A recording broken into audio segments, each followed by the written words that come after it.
علیکم ملګرو تواب خان یم په کمراډ کې موجود یم.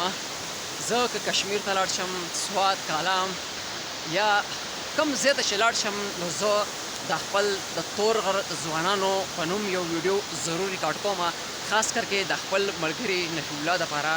زه دا سوچ لرم چې آیا موږ دې ځایونو ته ځو، مختلف ځایونو ته، نو زموږ علاقه هم ځان له یو نوم لري، ډېر درانه او غټ پښتانه لري، او بله دا ډېره زیاته ښکلا لري. نو دا خلک د هغه ځای نه څه اوبو کتوله راځي، غرونو کتوله راځي. زما شاته تاسو کتی شئ اوس واوره پرته ده، لاهور کې خیر ډېره ګرمي وه.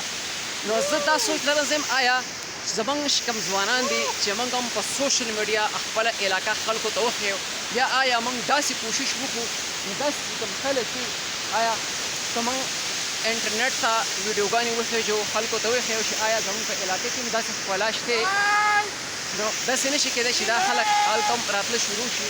دا ګوره اوس دا ویډیو مې سپیشل خپل د تورغر ځوانانو په نوم ده. دا به زه تاسو سره ضرور شیر کوم که ژوند و الله دې خیر رافې کړي. انشاءالله ځان لاهور ته راورسو نو دا ویډیوګانې به تاسو سره ضرور شیر کوو، ځکه چې دلته خو نیټورک کار نه کوي. نو ما ویل زه چې چېرته لاړ شم د خپل د ملګرو خاص کرکې د تورغر ځوانانو په نوم باندې یو ویډیو زه ضرور ریکارډ کوم.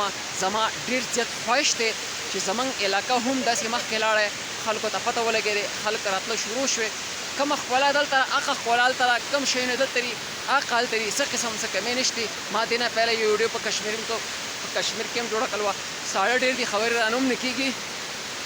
بیا په مالم جبه کې مې جوړه کړله، په کالام کې مې جوړه کړله، مطلب چې ډېر شی ځایونه داسې دي، هر ځای ته ځم نو زه یو ویډیو ضرور د خپل تورغر ځوانانو په نوم جوړوم. میلاویږو به په بله نوې ویډیو کې، خاص کرکې په خپلو دواګانو کې خپل ورور یاد ساتئ. ډېره مهرباني، ډېره شکریه. که ویډیو هو خوښه شوې وي نو لایک به ضرور راکوئ.